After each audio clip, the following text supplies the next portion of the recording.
नमस्कार, स्वागत है आपके अपने इस YouTube चैनल शांति ऑनलाइन क्लासेस में। आज हम बात करेंगे पहला चैप्टर हिस्ट्री का जो है एसएसटी का वीवीआई ऑब्जेक्टिव क्वेश्चन देखने वाले हैं, जो कि पहला चैप्टर आपका है यूरोप में राष्ट्रवाद। यहाँ से वीवीआई ऑब्जेक्टिव क्वेश्चन बहुत बनते हैं, जो कि एग्ज़ाम 2025 के लिए इम्पोर्टेंट है। तो चलिए शुरू करते हैं। पहला क्वेश्चन का रहा है नेपोलियन ने जर्मनी में किस संघ की स्थापना की है। नेपोलियन ने जर्मनी में जो है किस संघ की स्थापना की है, तो इसका राइट आंसर हो जाएगा राइन संघ की स्थापना की है।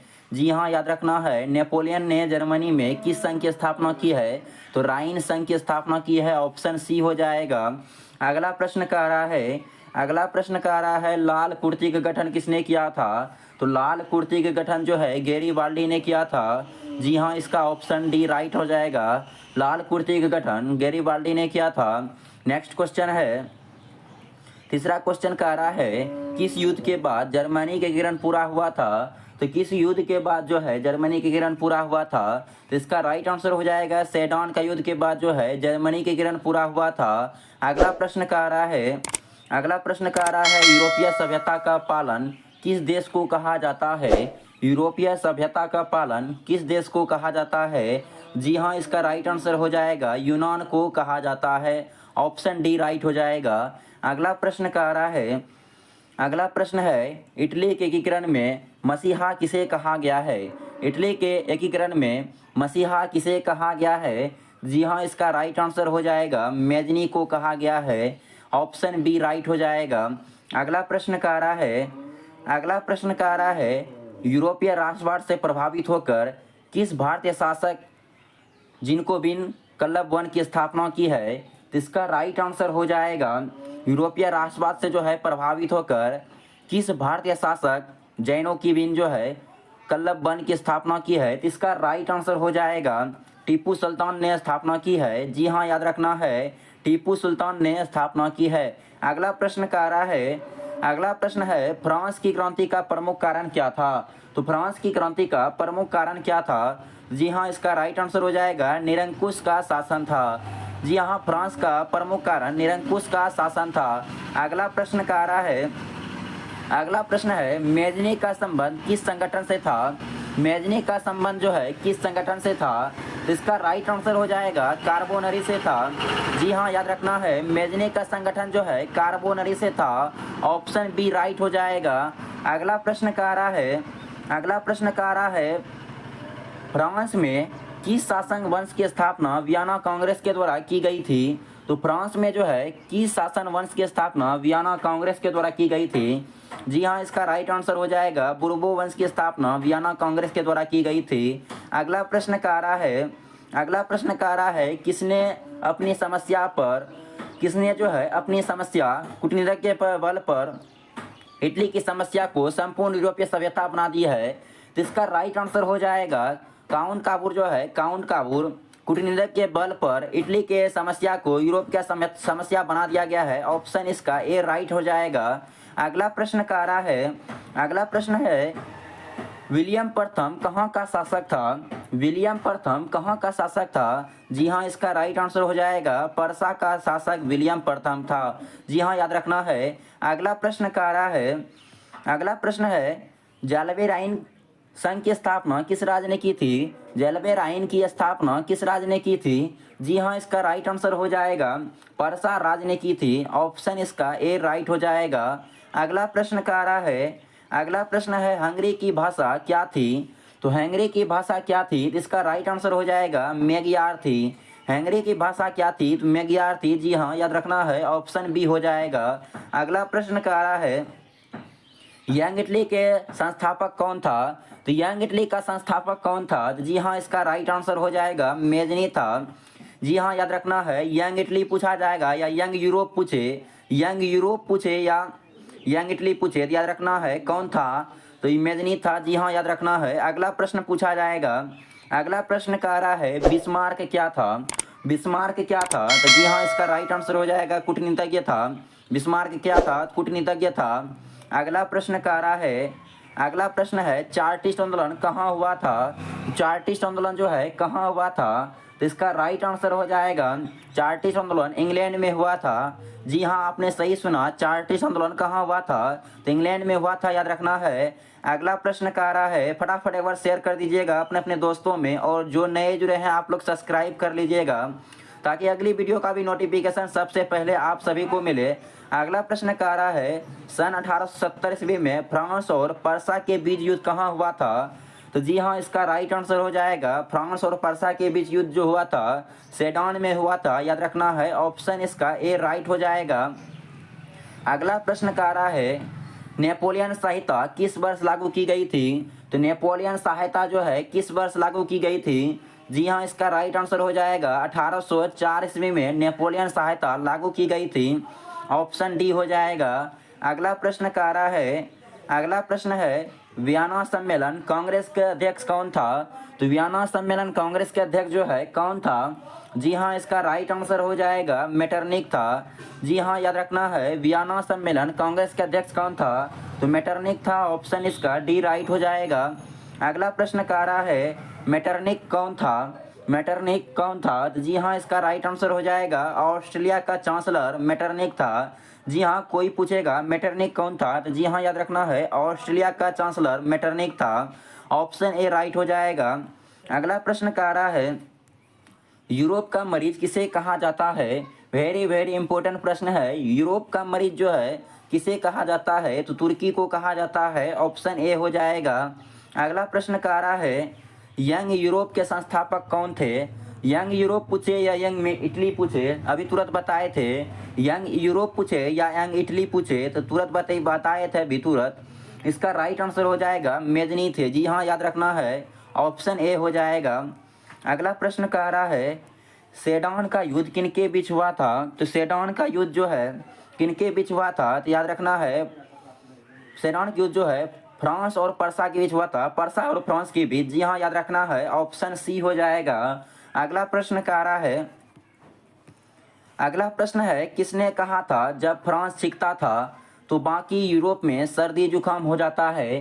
तो यह जो है किसने कहा था? तो जी हाँ, इसका राइट आंसर हो जाएगा मेटरनिक ने कहा था।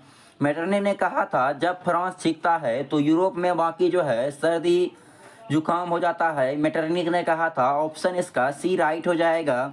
अगला प्रश्न का रहा है, बिस्मार्क किस विद्वान के विचारधाराओं से प्रभावित था? तो बिस्मार्क जो है किस विद्वान विचारधाराओं से प्रभावित था? तो इसका राइट आंसर हो जाएगा हिगेल जो है हिगेल से प्रभावित था। हिगेल से बिस्मार्क प्रभावित था। जी हाँ, याद रखना है, ऑप्शन बी हो जाएगा। अगला प्रश्न का रहा है, अगला प्रश्न है, नेपोलियन कोड में कुल कितने कोड थे? तो नेपोलियन कोड में जो है कुल कितने कोड थे? याद रखना है, 5 कोड थे। जी हाँ, याद रखना है, ऑप्शन बी हो जाएगा। नेपोलियन कोड में कुल 5 कोड थे। अगला प्रश्न का रहा है, अगला प्रश्न है, जर्मनी एवं इटली के गिरन के विरुद्ध निम्न में से कौन सा था? जर्मनी एवं इटली के गिरन के विरुद्ध जो है निम्न में से कौन सा देश था? इसका राइट आंसर हो जाएगा, राइट आंसर हो जाएगा ऑस्ट्रेलिया था। जी हाँ, याद रखना है, ऑस्ट्रेलिया था। अगला प्रश्न का रहा है, अगला प्रश्न है, यूरोप वासियों के लिए किस देश का साहित्य एवं विज्ञान का प्रेरणा स्रोत रहा है? तो यूरोप वासियों के लिए जो है यूनान के लिए रहा हुआ है। ऑप्शन इसका बी राइट हो जाएगा। अगला प्रश्न का रहा है, अगला प्रश्न है, काबूर कौन था? काबूर जो है कौन था? तो इसका राइट आंसर हो जाएगा, काबूर जो है इटली के, काबूर जो है कौन था? तो काबूर इटली का प्रधानमंत्री था। काउंट काबूर जो है, काउंट काबूर, इसका पूरा नाम होता है काउंट काबूर, यानी काबूर कौन था? तो इटली का प्रधानमंत्री था। जी हाँ, याद रखना है, ऑप्शन बी हो जाएगा। अगला प्रश्न का रहा है, अगला प्रश्न है, जर्मनी की किरण कब पूरा हुआ है? तो जर्मनी की किरण जो है कब पूरा हुआ है? 1871 ईस्वी में जर्मनी की किरण पूरा हुआ है। ऑप्शन इसका सी हो जाएगा। 1871 ईस्वी में जर्मनी की किरण पूरा हुआ है। अगला प्रश्न का रहा है, अगला प्रश्न है, एक्ट ऑफ यूनियन किस वर्ष पारित हुआ है? तो एक्ट ऑफ यूनियन जो है किस वर्ष पारित हुआ है? तो 1707 ईस्वी में एक्ट ऑफ यूनियन पारित हुआ है। ऑप्शन बी हो जाएगा। अगला प्रश्न का रहा है, मारी आन किस देश के राष्ट्रवाद का प्रतीक था? तो मारी आन जो है किस देश के राष्ट्रवाद का प्रतीक था? तो इसका राइट आंसर हो जाएगा, फ्रांस का जो है मारी आन प्रतीक था। ऑप्शन ए हो जाएगा। अगला प्रश्न का रहा है, यूनान के स्वतंत्रता संग्राम में किसकी पराजय हुई है? तो यूनान के स्वतंत्रता संग्राम में किसकी पराजय हुई है? तो इसका राइट आंसर हो जाएगा तुर्की की पराजय हुई है। जी हाँ, याद रखना है, तुर्की की पराजय हुई है। अगला प्रश्न कह रहा है, अगला प्रश्न है फ्रेडर्स ऑफ इटली नामक संस्था का गठन किसने किया था? तो फ्रेडर्स ऑफ इटली नामक संस्था का गठन किसने किया था? तो इसका राइट आंसर हो जाएगा मेजनी ने किया था। ऑप्शन डी हो जाएगा। अगला प्रश्न कह रहा है, अगला प्रश्न है राष्ट्रवाद की अवधारणा का जन्म किस घटना से माना जाता है? तो राष्ट्रवाद की अवधारणा का जन्म जो है किस घटना से माना जाता है? तो इसका राइट आंसर हो जाएगा पूर्ण जागरण से माना जाता है। जी हाँ, इसका राइट आंसर हो जाएगा पूर्ण जागरण से माना जाता है। अगला प्रश्न कह रहा है, अगला प्रश्न है कार्बोनारी की स्थापना जो है किस वर्ष की गई थी? वेरी वेरी इंपॉर्टेंट प्रश्न है, जितने भी प्रश्न करा रहे हैं वेरी वेरी इंपॉर्टेंट प्रश्न है। एक एक प्रश्न को आप लोग याद कर लीजिएगा ताकि आप लोगों को एग्जाम में पूछा जाएगा, दिक्कत ना हो। कार्बोनरी की स्थापना जो है किस वर्ष की गई थी? तो कार्बोनरी की स्थापना 1810 ईस्वी में किया गया था। जी हाँ, याद रखना है, ऑप्शन ए हो जाएगा। अगला प्रश्न कह रहा है, अगला प्रश्न है किस संधि के द्वारा जर्मनी की किरण पूरा हुआ था? तो किस संधि के द्वारा जो है जर्मनी की किरण पूरा हुआ था? तो इसका राइट आंसर हो जाएगा फ्रैंकफर्ट की संधि के द्वारा जर्मनी की किरण पूरा हुआ था। ऑप्शन इसका डी राइट हो जाएगा। अगला प्रश्न कह रहा है, अगला प्रश्न है 1829 ईस्वी में एंड्रियानोपल की संधि किन दो देशों के बीच हुई थी? तो इसका राइट आंसर हो जाएगा 1829 ईस्वी में जो है एंड्रियानोपल की संधि जो हुआ था किस देश के साथ हुआ था? तो इसका राइट आंसर हो जाएगा रूस के साथ हुआ था। जी हाँ, याद रखना है, रूस के साथ हुआ था। अगला प्रश्न कह रहा है, अगला प्रश्न है जर्मन राइन राज्य का निर्माण किसने किया था? तो जर्मन राइन राज्य का निर्माण जो है किसने किया था? तो इसका राइट आंसर हो जाएगा नेपोलियन बोनापार्ट ने किया था। ऑप्शन बी हो जाएगा राइट आंसर। अगला प्रश्न कह रहा है, अगला प्रश्न है गेरिबाल्डी पैसे से क्या थे? तो गेरिबाल्डी जो है पैसे से क्या थे? तो इसका राइट आंसर हो जाएगा गेरिबाल्डी पैसे से नाविक थे। जी हाँ, याद रखना है, नाव चलाने वाले को नाविक कहा जाता है। यानी गेरिबाल्डी जो है पैसे से नाविक थे, नाव चलाते थे और पैसे कमाते थे। तो गेरिबाल्डी पैसे से क्या थे? तो कोई पूछेगा, वेरी वेरी इंपॉर्टेंट प्रश्न है, तो याद रखना है नाविक थे। ऑप्शन डी हो जाएगा। अगला प्रश्न कह रहा है, अगला प्रश्न कह रहा है रोमानीवादी क्या था? तो रोमानीवादी क्या था? तो इसका राइट आंसर हो जाएगा एक धर्म ग्रंथी था। जी हाँ, याद रखना है, एक धार्मिक ग्रंथी था। रोमानीवादी क्या था? तो एक धार्मिक ग्रंथी था। ऑप्शन डी हो जाएगा। अगला प्रश्न कह रहा है जालबे राइन की एक संस्था थी, जालबे राइन एक किसकी संस्था थी? तो जालबे राइन जो है एक किसकी संस्था थी? तो इसका राइट आंसर हो जाएगा, राइट आंसर हो जाएगा क्रांतिकारियों की संस्था थी। जी हाँ, याद रखना है, जालबे राइन क्रांतिकारियों की संस्था थी। ऑप्शन ए हो जाएगा। अगला प्रश्न कह रहा है, अगला प्रश्न है सेडाओं के युद्ध में किसकी पराजय हुई है? तो सेडाओं के युद्ध में जो है किसकी पराजय हुई है? तो इसका राइट आंसर हो जाएगा ऑस्ट्रेलिया की पराजय हुई है। जी हाँ, याद रखना है, ऑस्ट्रेलिया की पराजय हुई है। ऑप्शन ए हो जाएगा। अगला प्रश्न कह रहा है, अगला प्रश्न कह रहा है 1830 ईस्वी की क्रांति के बाद फ्रांस में किस प्रकार की शासन स्थापित हुआ है? तो 1830 ईस्वी में क्रांति के बाद जो है फ्रांस में किस शासन की स्थापना हुई है? इसका राइट आंसर हो जाएगा संवैधानिक राजतंत्र की स्थापना हुई है। जी हाँ, याद रखना है, संवैधानिक राजतंत्र की स्थापना हुई है।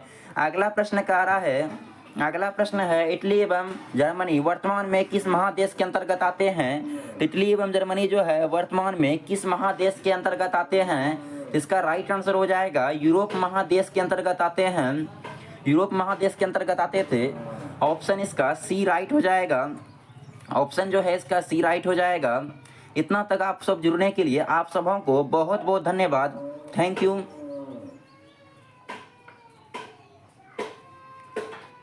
मिलते हैं नेक्स्ट क्लास में, मिलते हैं नेक्स्ट क्लास में।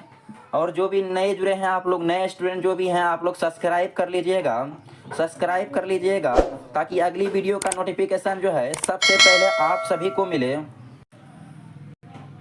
और चैनल को सब्सक्राइब कर लीजिएगा ताकि अगली वीडियो का नोटिफिकेशन सबसे पहले आप सभी को मिले शांति ऑनलाइन क्लासेस पर। और जो भी स्टूडेंट लाइक नहीं किए हैं एक बार लाइक भी कर लीजिएगा, लाइक कर लीजिएगा और दोस्तों के पास शेयर कीजिएगा। मिलते हैं नेक्स्ट क्लास में, तब तक के लिए जय हिंद, नमस्कार।